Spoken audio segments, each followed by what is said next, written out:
दोस्तों, आप तमाम लोग जानते हैं कि देश भर में लोकसभा के चुनाव के खत्म होने के बाद कुछ विधानसभा सीट पर जो है वो उपचुनाव हो रहा है। जिन जिन लोगों को प्रत्याशी बनाया गया था और वो चुनाव हार गए, तो यकीनन वो विधानसभा जो सीट था वो खाली पड़ा हुआ था और ऐसे में कई राज्यों में चुनाव हो रहा है।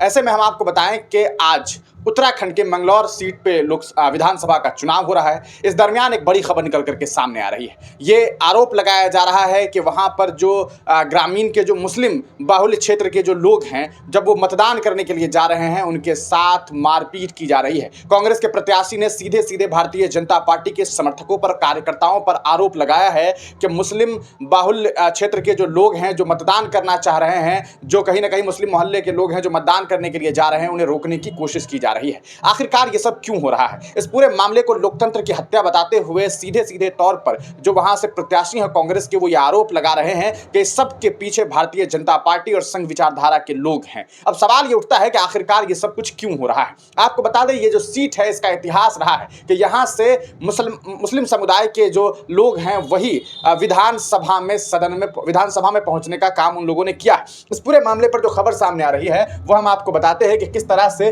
मीडिया में खबरें निकल करके सामने आ रही है। ये काजी निजामुद्दीन साहब हैं, उन्होंने इस बारे में जो है मीडिया कर्मियों से बातचीत भी की है। हम आपको उन्हें सुनाएंगे, लेकिन उससे पहले आपको बताएं कि आखिरकार काजी निजामुद्दीन साहब देखिए खून से तरबतर है। मुस्लिम मोहल्ले के लोग जो हैं उन पर यहां तक कि गोलियां चलाने की भी खबर सामने आई है। लाठी डंडों से वार किया गया है। कई मुस्लिम समुदाय के लोग घायल बताए जा रहे हैं। ये एक बड़ी खबर है और सोचने वाली बात है कि आखिर ऐसा क्यों हुआ है, इसके लिए कौन जिम्मेदार है, ये एक बड़ा सवाल है। क्या वजह है कि लोगों को मतदान जैसे अधिकार से रोकने की कोशिश की जा रही है? इस पूरे मामले पे प्रशासन क्या कर रही है, जिला प्रशासन किस तरह से काम कर रही है, ये एक सवाल है और ये सवाल अब लोग पूछ रहे हैं। हम आपको बताएं दोस्तों कि उत्तराखंड के मंगलौर विधानसभा में उपचुनाव में मतदान करने जा रहे ग्रामीण मुस्लिमों को बीजेपी समर्थक लोगों द्वारा पीटा जा रहा है। प्रशासन मुख्य दर्शक बना हुआ है। यह लोकतंत्र की हत्या है। रितु गुर्जर ने यह ट्वीट करके जानकारी दी है। काजी निजामुद्दीन यहां से प्रत्याशी हैं, वो घायलों को लेकर के जो है जा रहे हैं। देशराज मीना लिखते हैं कि तानाशाही जिनकी मंशा हो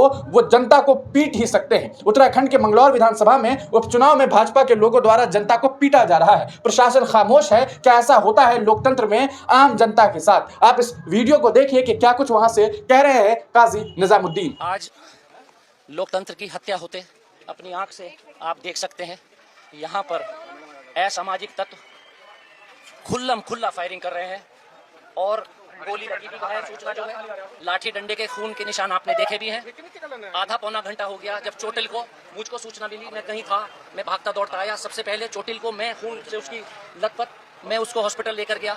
यहाँ पर कोई उस सूचना के बावजूद कि यहाँ पर गोली चल रही है, कोई एम्बुलेंस या कोई ऐसी सुविधा शासन की तरफ से नहीं हुई, ऐसा हमने कभी नहीं देखा। ना गोली चला रहे हैं।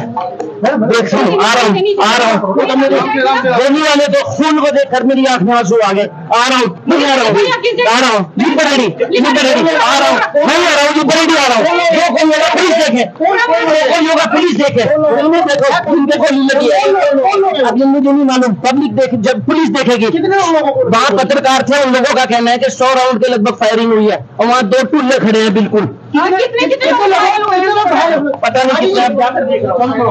तो सुना आपने कि क्या कुछ कहा है काजी निजामुद्दीन ने। आपको बता दें कि उत्तराखंड कांग्रेस ने ट्वीट करके ये लिखा है कि अत्यंत दुखद घटना। मंगलौर विधानसभा जब शासन प्रशासन सरकार के दबाव में कार्य करता है तो उसका परिणाम कुछ ऐसे ही होते हैं। भले हमारी आंखें नम हो जाए, लेकिन हम कांग्रेस के लोग अपनी विधानसभा की जनता के साथ खड़े हैं, उनकी हर संभव मदद करेंगे। अब सवाल यह है कि आखिरकार ये सब क्यों हुआ है। हम आपको कुछ ट्वीट्स दिखाना चाहेंगे जो लोगों ने किए हैं। उस ट्वीट को देख करके आपको ये बातें समझ में आएगी कि किस तरह से उत्तराखंड के इस हल्द्वानी क्षेत्र में ये विधानसभा क्षेत्र पड़ता है, यहाँ पर लोग जो है वो नफरतें पड़ोस रहे हैं। हम आपको कुछ ट्वीट दिखाना चाहेंगे, उस ट्वीट से आपको देख करके अंदाजा होगा। सबा खान ने ट्वीट करके ये जानकारी दी है कि किस तरह से उत्तराखंड में video of Muslim women standing on a polling booth in Manglaur Uttarakhand is being shared with the hateful captions by the right wing trolls including mister Sinha inferiority complex Islamophobes. देखिए एक वीडियो पीटीआई जो है एक वीडियो को साझा करता है जिसमें वो दिखाने की कोशिश कर रहा है कि वहां पर मतदान जारी है, मुस्लिम महिलाएं बुर्के में दिखाई दे रही है, वो मतदान करने के लिए आई है। मतदान भारत के हर एक इंसान का हक है और उसी हक का इस्तेमाल करने के लिए आई है,